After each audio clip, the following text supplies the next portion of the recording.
नमस्कार दोस्तों, देख सकते हैं शायरी भी बहुत अच्छी लिखी हुई है। और आज हम लोग संगम विहार, मुखर्जी नगर, दिल्ली जाकिर भाई के पास आए हैं। इनसे यूपीएससी के बारे में कुछ बात करना है, सिलेबस और कैसे पढ़ाई करें, कैसे मतलब इसे तैयारी कर रहे हैं भाई। और आप रूम भी भाई का देख सकते हैं, बिल्कुल 1% भी कोई इंसान नहीं कह सकता है कि विद्यार्थी मेहनती नहीं हो सकते हैं। एग्ज़ाम पास करने के लिए खूब मेहनत करता है। बाकी आइए जाकिर भाई से बात करते हैं और सिलेबस और यूपीएससी के बारे में बढ़िया से कैसे पढ़ना चाहिए, क्या कुछ। तो हम लोग भाई से बात करते हैं और पूछते हैं कि यूपीएससी के लिए कौन सी कोचिंग प्लस कौन सा बुक और कैसे तैयारी करना चाहिए। तो आइए हम लोग भाई से बात करते हैं। हेलो भाई, नमस्ते। हाँ, ये आप हमें बताइए कि आप हमें ये बताइए जी कि तैयारी कब से आप कर रहे हैं और कहाँ से तैयारी कर रहे हैं, कौन सी कोचिंग से। देखिए, मैं यूपीएससी की तैयारी करता हूँ, जिसको जनरली लोग बोलते हैं कि आईएएस की तैयारी कर रहे हैं। आईएएस तो एक पद है, लेकिन यूपीएससी पूरा ऑल ओवर विभाग है जो कि इस पद के लिए नियुक्तियाँ करती है। तो उस चीज़ की तैयारी कर रहा हूँ और मैं अभी दिल्ली में हूँ और दिल्ली से ही तैयारी करता हूँ। समझे। दिल्ली से तैयारी करने का कारण ये भी रहा कि यूपीएससी की तैयारी के लिए मेन हब माना जाता है, क्योंकि यहाँ बड़ी बड़ी संस्थाएँ हैं, आपको आसानी से जो है मटेरियल उपलब्ध हो जाता है। विद्यार्थी यहाँ बहुत सारे रहते हैं यूपीएससी के, तो आप जाते हैं, कोचिंग जाते हैं या घूमने जाते हैं या कुछ भी काम से बाहर जाते हैं आप, तो इस तरह के स्टूडेंट से देखते हैं आप, आपका जो इंटरेक्ट होता है तो आप में भी एक मोटिवेशन आता है कि हाँ भाई मुझे तैयारी करना है और खुद को रियलाइज करना है कि जिस लक्ष्य से लेकर आए हैं उन लक्ष्य पे हमको कैसे केंद्रित होना है। ठीक है, तो आपको करने के लिए मोटिवेशन मिलता है। तो इस इन्वायरमेंट के लिए एक इन्वायरमेंट है ये दिल्ली, तो उसी रूप में मैंने इसको दिल्ली चूज किया कि हाँ दिल्ली अपनी तैयारी करना। तो भाई सबसे अच्छा कोचिंग यूपीएससी के लिए हिंदी माध्यम से कौन सा है और कैसे पढ़ाते हैं आपको? अगर हाँ, क्वेश्चन आपका बहुत बढ़िया है कि यूपीएससी, क्योंकि बहुत सारे लोग इसमें भटक जाते हैं कि भाई कौन सी कोचिंग अच्छी है, कौन सी खराब है।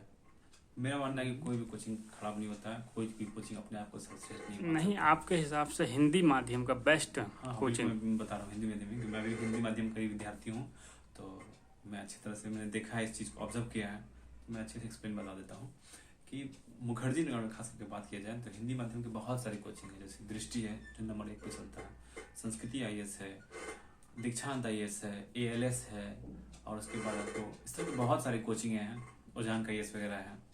परंतु ओवरऑल देखा जाए तो किसी कौन सी कोचिंग की फैकल्टी सबसे अच्छी है, फैकल्टी मतलब टीचर सबसे अच्छे हैं जो आपको किसी भी सब्जेक्ट में बहुत आसानी से आपको समझा देते हैं, तो उसका एक जो नया विद्यार्थी भी आता है तो उसको आसानी से समझ में आ जाए।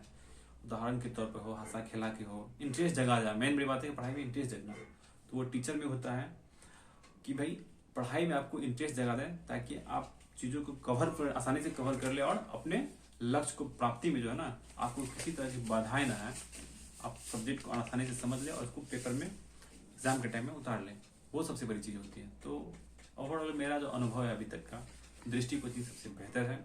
उसकी नोट्स, उसकी जो कंटेंट वगैरह है नोट्स में, वो बहुत ही आसान शब्द में है और औरों की तुलना में, ठीक है, बहुत आसान और बढ़िया चीज़ें देती है, कंटेंट देती है जो कि यूपीएससी के लिए चाहिए।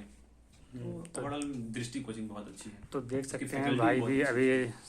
सर का क्लास ले रहे हैं, वो भी ऑनलाइन। जी, मैं अभी ऑनलाइन क्लास कर लेता हूँ, तो रूम पे भी मैं पढ़ रहा हूँ, संडे भी है। तो भाई आपकी रणनीति क्या है? पढ़ाई की रणनीति, हाँ ये बहुत अच्छी बात कर रहा है। देखिए, पहले रणनीति तय करने से पहले आपको ऑप्शनल सब्जेक्ट चूज करना पड़ता है कि आपको ऑप्शनल सब्जेक्ट क्या है, क्योंकि यूपीएससी का सिलेबस, सबसे पहले यूपीएससी का सिलेबस समझना होता है कि यूपीएससी का सिलेबस क्या है, क्या डिमांड करती है। कोई भी एग्जाम देख लीजिए आप इंडिया में, कोई भी एग्जाम का सिलेबस है उतना क्लियर नहीं है जितना यूपीएससी का है।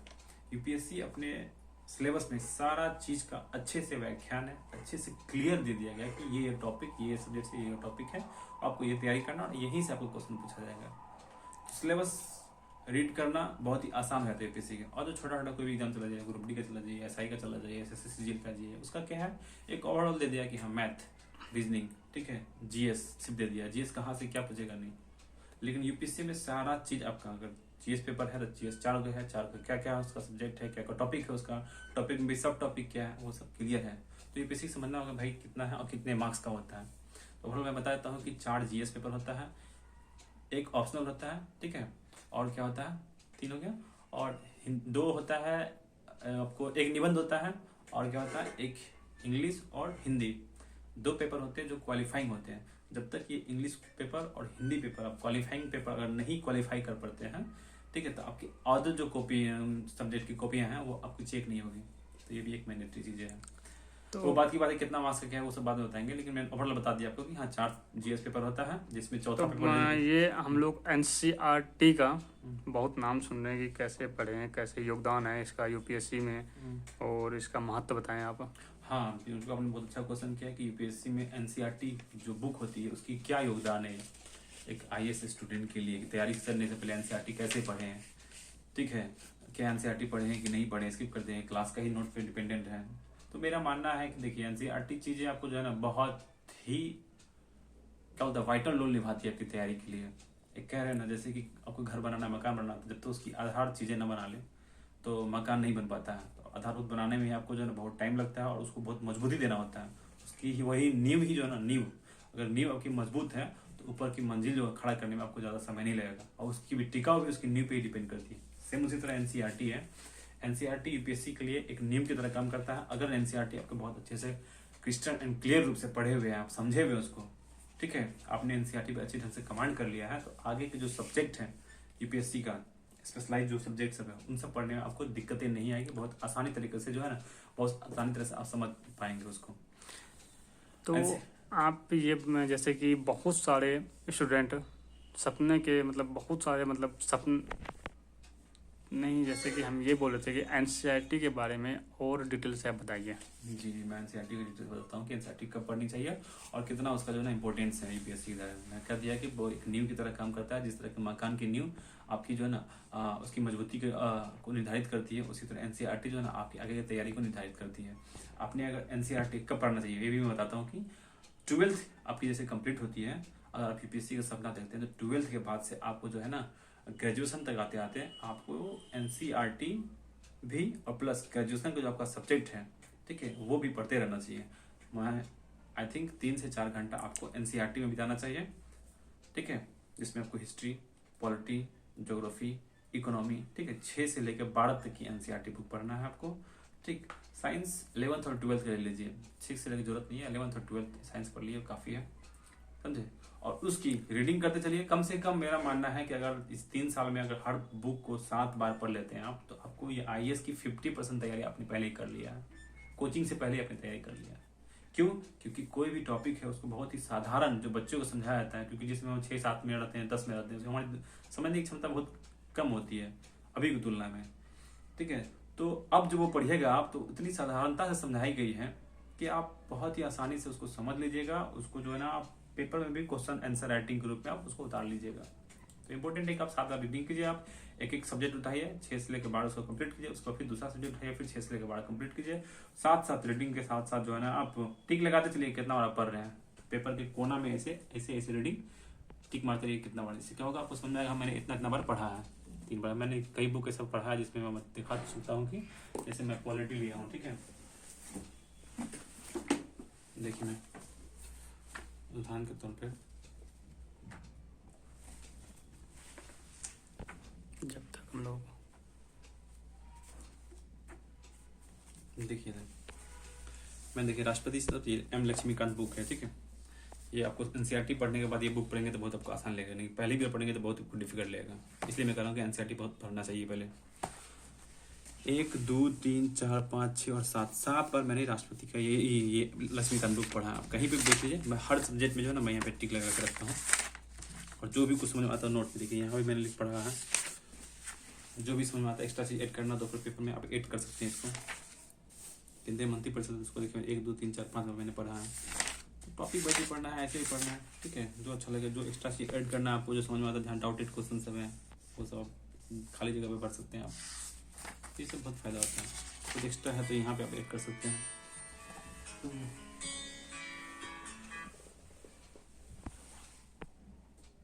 घर से फोन आ गया था। भाई के घर से फ़ोन आ गया था, तो सॉरी हम लोग दोस्तों, थोड़ा समझ गए। पापा घर भी जरूरी। हमेशा अपडेट होता है कि कैसे आ रही है, होना भी चाहिए। तो गार्जियन जब आपकी केयर करता है भाई मतलब आपका ये कहने का मतलब है +2 होने के बाद एनसीईआरटी में लग ही जाना चाहिए। अगर यूपीएससी का सपना देखा है तो अपने, और जितना कम समय में आपने एनसीईआरटी कंप्लीट कर लिया, आगे के लिए आगा सब्जेक्ट का मौका मिलता है, तो मेरा मानना है कि 1 साल काफी है एनसीईआरटी कंप्लीट करने के लिए। जैसे हर दिन आप 3-3 घंटा 4-4 घंटा देते हैं, 1 साल काफी एनसीईआरटी पूरा कंप्लीट करने के लिए। और उसके बाद बचा 2 साल, तो उसमें आपका ग्रेजुएशन का सब्जेक्ट भी रहता है, प्लस धीरे धीरे जो आप हाँ एनसीईआरटी पढ़ते पढ़ते एक चीज विशेष होती है कि हमको कौन सब्जेक्ट में इंटरेस्ट जग रहा है, ठीक है। तो जो सब्जेक्ट में ज्यादा इंटरेस्ट जग रहा है, जिसमें आप ज्यादा परफॉर्मेंस कर पा रहे हैं, इससे आपकी ऑप्शनल निर्धारित करने की एक वो विकल्प आ जाता है कि हाँ मुझे पहले ही विकल्प समझ में आ जाता है कि हाँ मुझे इस सब्जेक्ट में ज्यादा इंटरेस्ट है, तो मैं इसी सब्जेक्ट का ऑप्शनल मान के चलूंगा। क्योंकि यूपीएससी के रिजल्ट देने में ऑप्शनल का बहुत ही बड़ा योगदान होता है। 500 का मार्क्स का ऑप्शनल होता है, 2 पेपर में 250 का, उसमें मान के चलिए आप 300 प्लस क्वेश्चन मार्क्स उठा सकते हैं। जीएस में 250 का होता है 4 पेपर, लेकिन जीएस में कितना मार के चलेगा तो 90 से प्लस नहीं जा सकता आपका। मैक्सिमम रेयर केस में जाता है किसी का 100 पार पड़ता है, लेकिन 85 से लेकर 90 एक एवरेज रहता है सारा स्टूडेंट का, उससे ज्यादा कोर्स स्कोर नहीं कर सकता। लेकिन वही ऑप्शनल सब्जेक्ट में आप 250 में आप जरूर है कि 150 उठा सकते हैं, आप 150 से प्लस उठा सकते हैं मार्क्स। तो ये डिफरेंट आ जाती है और आपकी सिलेक्शन की मार्क्स निर्धारित कर देती है।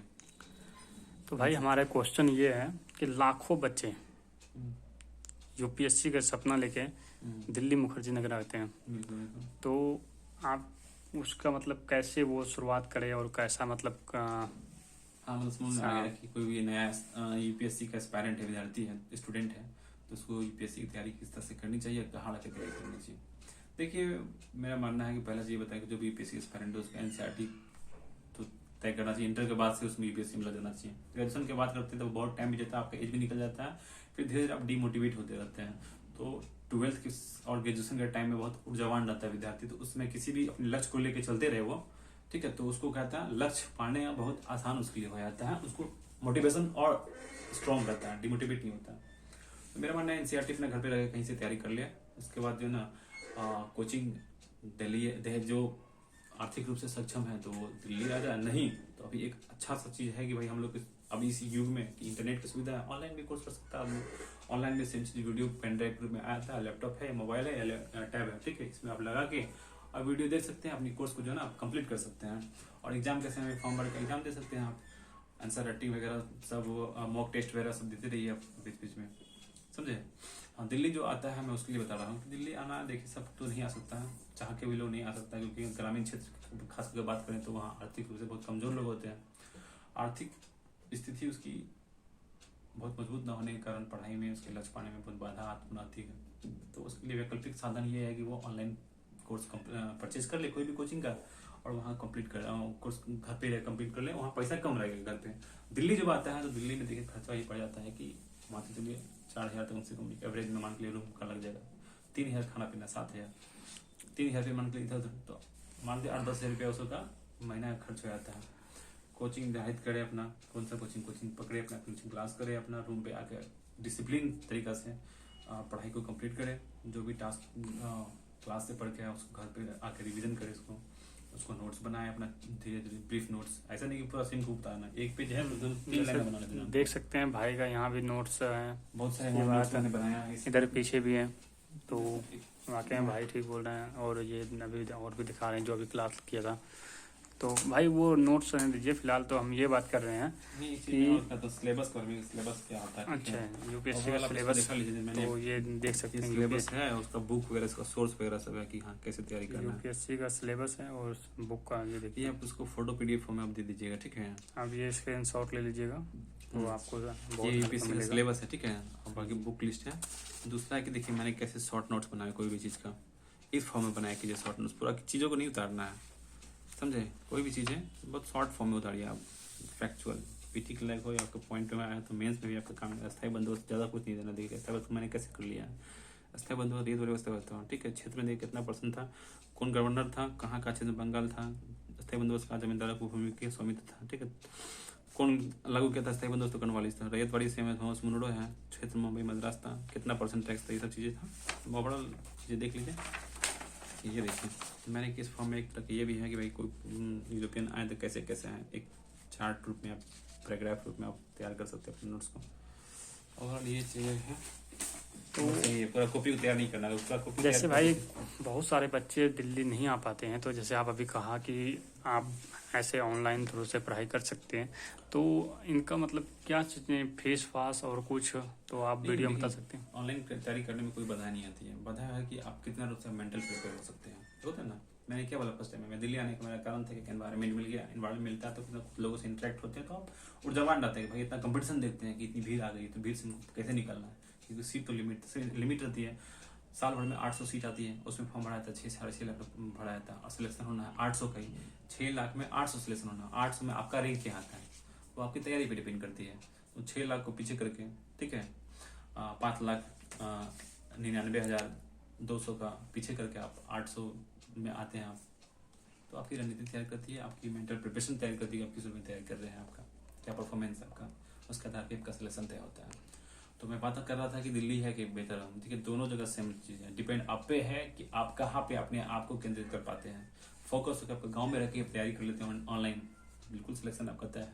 अगर फोकस आके आप यहाँ दिल्ली में कर लेते हैं, आर्थिक रूप से सक्षम भी है, तो यहाँ भी सिलेक्शन तय है।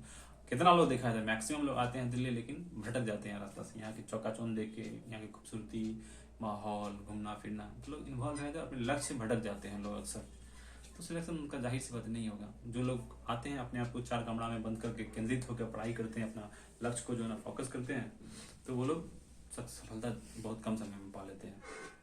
कुछ होता है गाइडलाइन होता है, एक तो गाइडलाइन होता है, गाइडलाइन बहुत जरूरी है यूपीएससी में। कोई अच्छा आपको समझाने वाला मिल जाए, कोई आपका साथी हो, संबंधी हो, घर वाले मम्मी पापा हो, या फिर कोई आपका दोस्त वगैरह हो, कोई अच्छे टीचर हो जो आपको समझाए, गाइडलाइन करे किस तरह से पढ़ाई करना है, कैसे कंटेंट हमको जो है ना अचीव करना है, तो इस तरह के चीज़ें आसान हो जाती है आपके लिए। गाइडलाइन बहुत जरूरी होता है, किसी न किसी जो ना सफल इंसान के पीछे, या कोई आपको बड़े सीनियर हैं उनसे आपको कंटेंट पे रहना जरूरी होगा। तो आपका टाइम टेबल भाई, उसके बाद और आपका रणनीति क्या रहा है। मेरा टाइम टेबल देखिए, मैं देखिए यूपीएससी के लिए कहता है कि 18 घंटे 20 घंटा ही सब फालतू वाली बात है, कितना पढ़ना। आप जो है ना 8 से 12 घंटा के बीच में आपने कवर कर लिया, मिनिमम 8 घंटा समझे, और मैक्सिमम 12 घंटा, उससे अधिक नहीं भाई। 12 घंटा हालांकि बहुत डिफिकल्ट हो जाता है किसी करने के लिए, लेकिन उतना बीच में 8 से 12 के बीच में अपने आप को अगर किताब के प्रति केंद्रित हो जाते हैं, और उसमें भी ऐसा नहीं कि एक ही किताब लेके बैठना है, कम से कम डायनेमिक रखिए, आप 2 सब्जेक्ट लेके चलिए, आधा टाइम इस पर आधा टाइम उस पर रखिए। क्या बोले, आपका टारगेट क्या रहा वो बताइए। पढ़ने का टारगेट क्या था। बिल्कुल ठीक है, मेरा टारगेट आता है कि मैं कम से कम, अगर मैं एक टॉपिक जैसे राष्ट्रपति है, ठीक है, और ये 6-7 पेज का है, तो मैं कोशिश करता हूँ कि 1.5 से 2 घंटा में कंप्लीट कर लूँ। 1 घंटा में तो कंप्लीट कोई नहीं कर सकता है, ये बात हवाबाजी। अगर 1 घंटा में कीजिएगा तो खाली पढ़िएगा, आप समझ में कुछ नहीं पाइएगा। तो 6 पेज पढ़ने के लिए कम से कम 2 घंटा चाहिए आपको। 6 दूने सफा समझिए तो 12 हो गया, ऐसे मानिए तो 6 पेज, ठीक है। तो आप अच्छे से समझ भी लेते हैं, आप अंडरलाइन भी कर लेते हैं, और क्या करते हैं आप एक्स्ट्रा चीज़ हो आप अलग से नोट्स भी बना लेते हैं। जैसे कोई चीज़ है कार्यपालिका है, उसका जो है आयु क्या होना चाहिए, ठीक, तो वो आयु मैंने अपना एक तरह निर्धारित कर लिया। कोई भी चीज़ ऐसे भी नोट्स में तो मिल जाता है। 2 घंटा 6 पेज के लिए सफिशियंट है। टारगेट बना लीजिए कि हमको आज पॉलिटी पढ़ना है, एक टॉपिक हमको क्लियर करना है, तो 2 घंटा हमसे कंप्लीट कर लीजिए। उसके बाद जो है ना फिर अगला ज्योग्राफी उठाते हैं, तो ज्योग्राफी कोई भी है, क्लाइमेटोलॉजी है, कुछ भी है, तो उसका एक टॉपिक है, कहीं तक सीमा है जहाँ तक आप समझ सकते हैं, उतना निर्धारित कर लिए। 2 घंटा में कम से कम उसको समझिए। एक सब्जेक्ट पे कम से कम 2 घंटा जरूर दीजिए, मैं ये कहूँगा। अगर 4 घंटा दे तो कोई दिक्कत नहीं, कम से कम 2 घंटा जरूर दीजिए। 1 घंटा में चीज़ें नहीं होने पाने वाली हैं, तो एक टारगेट फिक्स कीजिए। आप मॉर्निंग में उठिए, आप 6 बजे उठिए, 5 बजे उठिए, आप जो भी उठिए, ब्रेकफास्ट करके कम से कम 6-7 बजे पढ़ने बैठ जाइए, क्योंकि सुबह में पढ़ा हुआ बहुत याद रहता है। आप 3 घंटा एक बार बैठते हैं तो टॉपिक कर लेते हैं, एक्स्ट्रा चीज़ आप कर लेते हैं। फिर जो है ना ब्रेकफास्ट कीजिए, आप कुछ लंच घूम फिर लीजिए। उसके बाद फिर जो है ना आप दूसरे सब्जेक्ट के लिए आप जो आप रूटीन बना रखे हैं, आप अपने अकॉर्डिंग, सबका अपना अपना रूटीन होता है पढ़ने का। तो जो सब्जेक्ट को आपने रूटीन बनाया, फिर उसको 3 घंटा 2 घंटा करने के उसको आप कर लीजिए। इससे क्या होगा, धीरे धीरे आपका क्या एक बुक कंप्लीट हो जाएगा एक दिन, और आपको लगेगा कि हाँ, मैं इसमें मेरी कमांड अच्छी हो गई है और मैंने इसे कंप्लीट कर लिया। फिर अगला बुक लीजिए, अगला सब्जेक्ट लीजिए, उसको इसी रूप में जो है ना टाइम टेबल बना के उसको भी कंप्लीट करने की कोशिश कीजिए, तो मैक्सिमम आपकी सिलेबस इस तरह से कंप्लीट हो जाएगी। बहुत अच्छा भाई। तो जैसे कि आप नाइट में करंट अफेयर भी साथ में जो है ना आपको पढ़ते रहना चाहिए। नाइट में जैसे करंट अफेयर का भी बहुत बड़ा रोल है। रात में मैं अपना रूटीन बताता हूँ। जैसे मैं मॉर्निंग में 6 बजे उठता हूँ, ठीक है। हाँ नहीं, करंट करते अफेयर करते मैं हम 7 बजे पढ़ने बैठता हूँ, ठीक है। 7 से जो है ना 10 तक मैं पढ़ता हूँ। 7 से 10 एक सब्जेक्ट को ले लिया, फिर से मैं जो है ना उसको ले घूम फिर के लिए फिर 11 बजे से भी पढ़ने बैठा। 11 से फिर 1 बजे तक पढ़ने की कोशिश करता हूँ। फिर पढ़ा वहाँ पे 1 से फिर 2 जो है ना। अच्छा भाई, आपसे तो मतलब कि और बात रात की में है। करंट अफेयर की बात है तो मैं 10 से 12 का मैं टाइम रखा हूँ कि रात में जो है ना 10 से 12 करंट अफेयर पढ़ लेता हूँ। तो इस तरह का 3-4 सब्जेक्ट मेरा कंप्लीट हो, क्योंकि मैं बहुत ज़्यादा स्टार्टिंग में मेरे से नहीं हो रहा था, ये चीज़ें समझना बहुत डिफिकल्ट हो रहा था। लेकिन धीरे धीरे जैसे आप कोई चीज़ काम में लग जाती है, वो चीज़ आसान हो जाती है, फिर आपकी हैबिट हो जाती है, आदत बन जाती है। जैसे एक किसान जो है ना हल आदत हो जाती है, आँख उनके भी वो हल करते हुए पूरा खेत को जोत लेगा, उसको जरा सा मतलब थकान महसूस नहीं होता, मतलब वो बहुत अपने आप को उसमें ढाल लेता है, तो उसकी बोझ नहीं बनती वो काम। हाँ, उस परिस्थिति में इसलिए वो विद्यार्थी पढ़ते पढ़ते जैसे आप तो उसकी आदत बन जाएगी, आप उससे परिचित हो जाएंगे, तो आपको इंटरेस्ट जग जाएगा, तो फिर आपके लिए बोझ नहीं बनेगा। स्टार्टिंग में भले दिक्कत होगी, एक समय तक अभी कंफर्ट जोन में चले जाएंगे आप। थैंक यू जाकिर भाई, आप हाँ इतना अच्छे से यूपीएससी के बारे में बताया। उसके बाद अच्छा, हम ये लास्ट सवाल ये पूछ रहे हैं कि कुछ अच्छे मोटिवेशनल शब्द बोलिए जो आपको और आने वाले विद्यार्थी और जो हैं मुखर्जी नगर में पहले तैयारी कर रहे हैं तो उसके लक्ष्य के लिए ऊर्जावान बना सके, बने। समझ गया कि हाँ, कुछ ऐसा आप कैसे मोटिवेट रहता हूँ मैं अपनी बात बताता मोटिवेट कोई भी इंसान हो, मैं अपनी क्या हूँ, माँ बाप हर किसी के पास है। सबसे अच्छा मोटिवेशन का कारण कि आप अपनी स्थिति, अपने माँ बाप को याद कीजिए। आप बिल्कुल हर समय आप मोटिवेटेड रहेंगे, हर समय आप ऊर्जावान रहिएगा। आपका लक्ष्य हमेशा याद रहेगा। भाई जिस पृष्ठभूमि से आप उठ के आए, समाज से बहुत ही करीब समान घर से हम लोग आते हैं, तो अपनी स्थिति देखा कि भाई कब तक एक माँ बाप तो हमारे जैसे जिंदगी गुजार के हम लोग को इस लेवल बनाए कि हम लोग आगे खड़े, और वो ऑफर दी में पढ़ने की यूपीएससी जो पूरा देश का सबसे बड़ी एग्जाम है, उसकी तैयारी करने के लिए ऑफर देते हैं मुझे, तो हमारा सौभाग्य, इससे बड़ा सौभाग्य क्या हो सकता है। तो मेरा फर्ज बनता है कि अपनी उस स्थिति को याद करते हुए उस स्थिति से आगे उभरना है, कुछ अच्छे दिन लाना है, उस माँ बाप का चेहरा देख के जिस माँ ने जिस कष्ट से हमें पाला है, और कष्ट जो पैसा भेजने पर लगाते हैं, बहुत ही बड़ा जो ना पेनफुल होता है। भाई कैसे माँ बाप पैसा भेजते हैं आपको, अगर वो एहसास आपके अंदर में रहता है कि मैं माँ बाप पैसा भेजते उसको हम बर्बाद नहीं करना, हमको लक्ष्य जिस लक्ष्य से लेके आए वो लक्ष्य को पूरा करना है, और सफलता बहुत कम समय में हमको लेके चलता जाना है। पूरी मेहनत अपने तरफ से पूरी मेहनत करना, मेहनत में कोई कमी नहीं होना चाहिए, कोई उसमें चोरी नहीं। आपकी सारी सुख सुविधा, आपकी शादी ब्याह हो, चाहे कोई गर्लफ्रेंड बॉयफ्रेंड दोस्ती था, ये सब होती रहेगी, लेकिन लक्ष्य हाथ से निकल गया तो फिर दोबारा नहीं होगा। तो लक्ष्य को पहले आप 1 से 2 साल केंद्रित होकर आप लक्ष्य प्राप्त कर, उसके बाद सारा चीज आपके लिए आसान पड़ जाएगा, बिल्कुल आसान पड़ जाएगा। जितना अभी आपके लिए सारा चीज डिफिकल्ट हो जा रहा है, सफलता के बाद बिल्कुल ही आसान रहेगा। लिख के लीजिए आप जितने सफल होना है। बहुत बहुत धन्यवाद आपको जवान बनाता है हमेशा, ठीक है। जब ये चीज एहसास रहेगा तो आप हमेशा भाई पे डेडिकेट रहिएगा और लक्ष्य के प्रति हमेशा अग्रसर रहिएगा। बहुत बहुत धन्यवाद जाकिर भाई। तो आप डाइवर्जन से बचिएगा। सर के बारे में कुछ बताइए, सर कैसे मतलब पढ़ाने की इनका रणनीति और पढ़ाने का स्टाइल कैसा है, समझाने का। तो देखिए, मैं ये कहना चाहूँगा कि सर के बारे में, ये जो सर हैं विकास त्रिवेदी सर, ये वाकई में बोल रहे हैं मेरे लाइफ के बहुत ही पोलाइट पर्सन, बहुत नर्म इंसान है। इतनी ज्ञान अर्जित करने के बावजूद ये इतने पैसे, इतनी संस्था, इनकी इतनी पहचान है, पॉपुलरिटी, उनके बावजूद भी ये बहुत ही विनम्र रहते हैं, जो आम इंसान को संभालना बहुत मुश्किल होता है, क्योंकि वो घमंड में आया था। आपने स्टार्टअप देखा मतलब दूसरे को नीच किया, लेकिन इन्होंने बहुत ही सरल रूप से हर इंसान से मिलते हैं। आप अमीर है, गरीब है, किस धर्म से, किस जाति से आते हैं, किस राज्य से आते हैं, कहाँ से, कोई मतलब नहीं। आप अच्छे स्टूडेंट बन के जाइए, उनके पास बहुत ही अच्छे व्यवहार रूप से बात करेंगे वो, और पढ़ाने के साथ भी बहुत विनम्रता रहती है, और बहुत ही उदाहरण देते हुए सरल रूप से पढ़ाते हैं। आप पढ़िएगा तो इतना इंटरेस्ट लगेगा कि भाई दूसरा कोचिंग को, दूसरा सर को हम भूल जाए, इस तरह का है। यानी हमारे विकास त्रिवेदी का मेरा ये नजरिया है, ठीक है। मेरे का बहुत लोग का, बाकी ऐसा नहीं करते और सब कोचिंग के स्टूडेंट टीचर जो है बेकार नहीं, वो भी बहुत अच्छे अपनी जगह, उनकी मैं बहुत आदर करता हूँ, सम्मान दिल से, हृदय से सम्मान करता हूँ। क्योंकि गुरु, माता पिता के बाद गुरु, इस धरती पे 2 ही इंसान है, माता पिता और गुरु, जो आपके भाग्य विधाता है। माँ बाप जन्म देते हैं, लेकिन गुरु जो है ना आपके भाग्य को निर्धारण करते हैं, आपको शिक्षक से बड़ी हथियार शिक्षा देते हैं। तो सारा शिक्षक ठीक है, उनमें जो आपने पूछा कि कौन आपको अच्छे लगे स्नातक में, बहुत अच्छे इनसे टीचर हैं, और बहुत कुछ सीखने को मिलता है इनसे। बहुत साधारण सही भाषा में ये हर चीज़ को, जटिल सब्जेक्ट को, जटिल टॉपिक को, जटिल थ्योरी को भी ये समझा देते हैं। तो मेरे को बहुत अच्छा लगा है। और भी टीचर हैं जिसे मैं बहुत सम्मान करता हूँ, जैसे कि ये मणिकांत सर हुए हैं, SS पांडे सर हुए दीक्षांत कोचिंग के, और ये बताऊँ उजांका IAS के जो हैं, मैं बोल रहा हूँ, वो सर बहुत अच्छे हैं। और ये अवध ओझा सर है, इसके बहुत अच्छे टीचर लगे। खान सर एक प्रॉपर्टी बिहार के बहुत सम्मान प्रवर्तक हैं। तो बहुत अच्छे हैं। ठीक है जाकिर भाई, आपका अपना महत्व इतना इम्पोर्टेंट टाइम देने के लिए धन्यवाद। और चलिए मिलते हैं फिर हम लोग बाद में।